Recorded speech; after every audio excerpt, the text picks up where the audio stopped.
Okay, magandang araw Pilipinas. Sa araw pong ito ay pag-uusapan po natin ito pong si Joel Villanueva.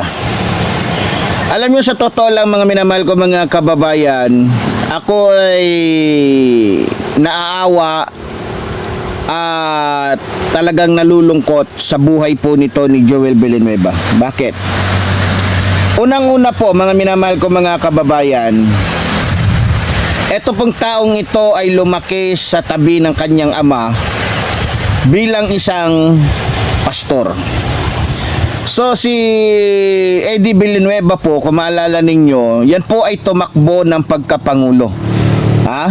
Dahil sa inaakala niya na dahil siya ay marami ng membro, dahil sa inaakala niya na kilala siya, na papanood siya sa TV, mananalo na siya bilang pangulo ng ating bansa. Pero hindi po nangyari yon, sapagkat kung maalala ninyo, gumawa pa nga ito ng napakaraming ilang beses gumawa ng pagtitipon o isang malawakang rally para lamang ipakita na marami siyang supporters, pero hindi siya nanalo. Ngayon, sa totoo lang, dito naman kay Joel Villanueva, lumaki po ito na may takot sa Diyos. Lumaki itong taong ito na nagsisilbi bilang alagad ng Diyos. Nagpipreach, nagbibigay mensahe, magaling siyang magturo pagdating sa Biblia. Dumating sa punto na siguro dahil na rin sa kanyang ama na ang pagiging religious leader ay hinahaluan ng politika, maging siya ay sumabak na rin sa politika. Kung maalala ninyo mga kababayan, siya po ay naging congressman. Sa kanyang pagiging congressman, sa kauna-unahan na siya ay naging congressman, siya po ay na-involve po sa usapin ng pagnanakaw sa pera ng taong bayan. Alam nyo, sa totoo lang, tinalikuran, kinalimutan o pinagpalit po ni Joel Villanueva yung kanyang trabaho bilang tagapagturo ng kabutihan, tagapagturo sa mga tao para lumakad sa tamang landas at maging tapat, hindi maging sinungaling. Pinagpalit ngayon para lamang siya ay maging isang maperang politiko o maimpluwensyang politiko.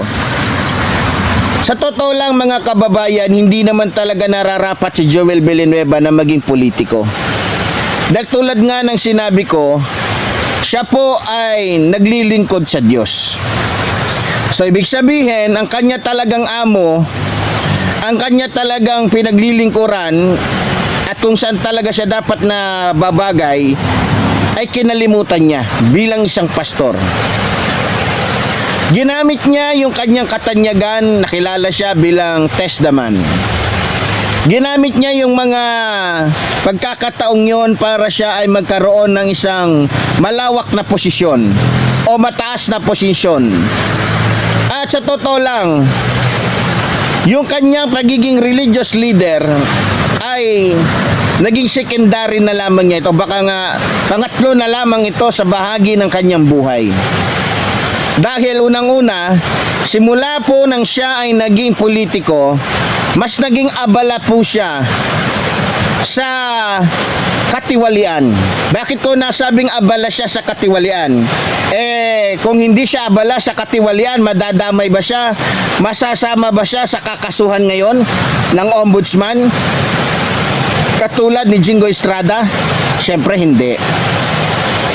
Imbes na maging busy siya sa paglilingkod sa Diyos, imbes na maging busy siya sa paggawa ng mga proyekto, ang problema naman ito, yung proyekto na sinasabi naman niya ay hinahaluan po niya ng monkey business, na kung saan ay kumukuha siya ng kickback, mga minamahal ko mga kababayan. At sa katiwalian na nagaganap sa DPWH, kabilang siya doon. Ngayon, nagagamit niya yung kanyang reliyon para pagtakpan yung katotohanan na isa nga siyang magnanakaw. Ginagamit niya yung kanilang mga membro, ginagamit niya yung kanyang pagiging anak ng pastor, ginagamit niya yung kanyang pagiging isa sa mga leader ng GIL o Jesus is Lord. Nakakalungkot isipin na ginagawa niyang pananggalang yung kanyang pagiging anak ng pastor, yung kanyang pagiging kilalang anak ng pastor. Sa totoo lang nakakalungkot. Kung hindi sana pinagpalit ni Joel Villanueva ang Diyos o yung kanyang pagiging pastor, malamang tahimik ang buhay niya ngayon. Malamang wala siyang ibang iniisip kundi ang pasiyahin o pasalamatan o paglingkuran ang Diyos sa pamamagitan ng kanyang pangangaral sa mga tao. Imbes na siya ay mangaral ng kabutihan, mangaral na ang tao ay maging tapat, siya ngayon ay isa ng berdugong sinungaling.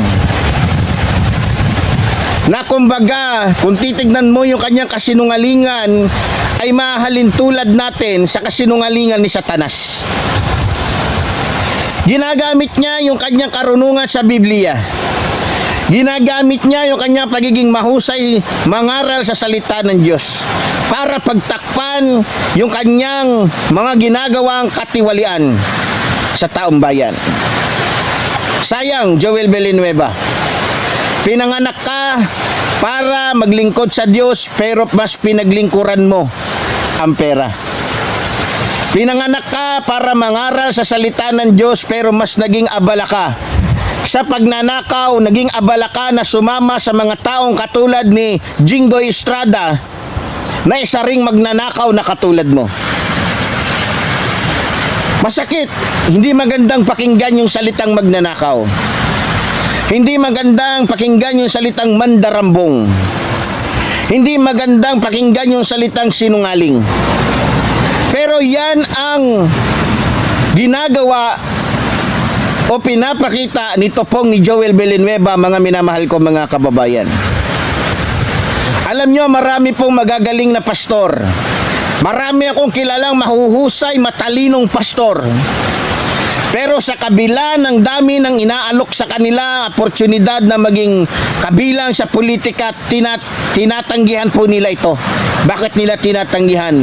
Dahil nakasulat po sa Biblia, mga minamahal ko mga kababayan, nasusumpain ka kapag tinalikuran mo ang Diyos. Kaya nga, marami akong kilalang pastor na inaalok ng posisyon sa City Hall, inaalok ng posisyon sa probinsya, ng mga gobernador, ng mga congressman, pero tinatanggihan nila. Bakit? Dahil ayon sa kanila at base sa kanilang nalalaman, iisa lamang ang pwede nating paglingkuran. Kung ikaw ay pastor, maglingkod ka sa Diyos bilang isang pastor.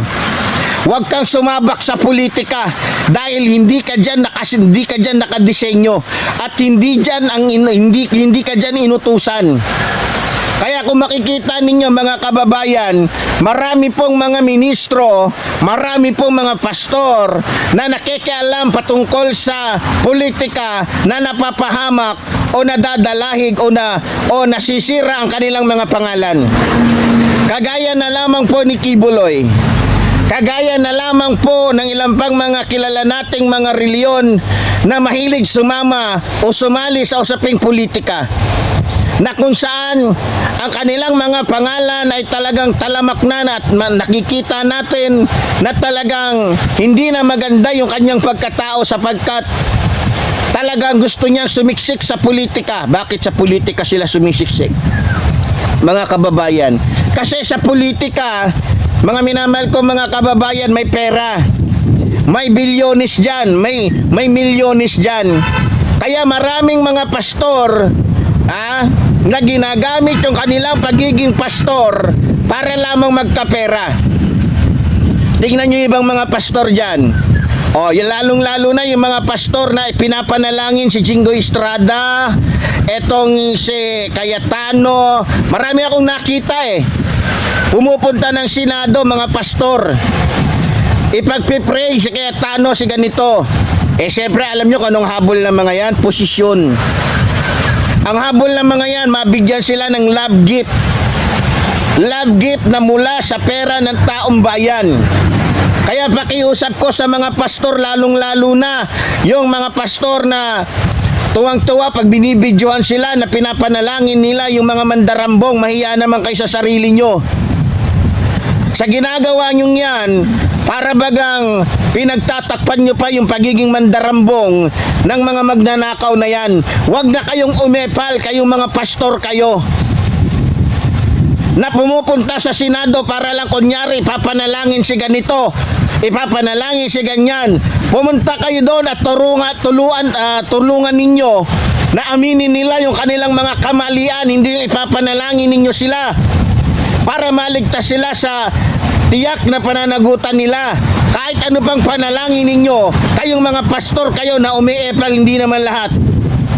May mga pastor talagang umiepal, ginagamit yung pagkakataon para lamang magkapera din sila, para makakuha din sila ng pabor. Okay, mabalik tayo dito kay Joel Villanueva. Ngayon, Joel Villanueva, dahil mas pinili mo ang politika, kung ano man ang nangyayari sa iyo ngayon, yan ay bunga ng iyong katrayduran sa Diyos na pinaglilingkuran mo. Yan ay bunga ng iyong kataksilan sa Diyos na dapat ay pinaglilingkuran mo. Imbes na siya ang focus sa buhay mo, Joel Villanueva, nagnanakaw ka ng pera ng taong bayan, bumibili ka ng lupa na napakalalaki, bumibili ka ng magagarang sasakyan para lamang magkaroon ka ng magandang babae. Yes, makukuha mo yan dahil may pera ka.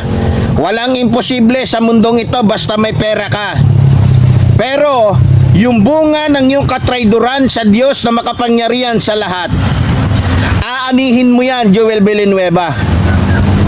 Imbis na nangangaral ka ngayon ng salita ng Diyos, imbis na pumupunta ka sa mga outreach ninyo, pumupunta ka sa inyong mga ibang mga simbahan para bisitahin kung anong kalagayan nila, mas inuna mong maging politiko.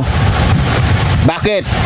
Siyempre sa outreach, wala namang pera masyado dyan, barya-barya lang.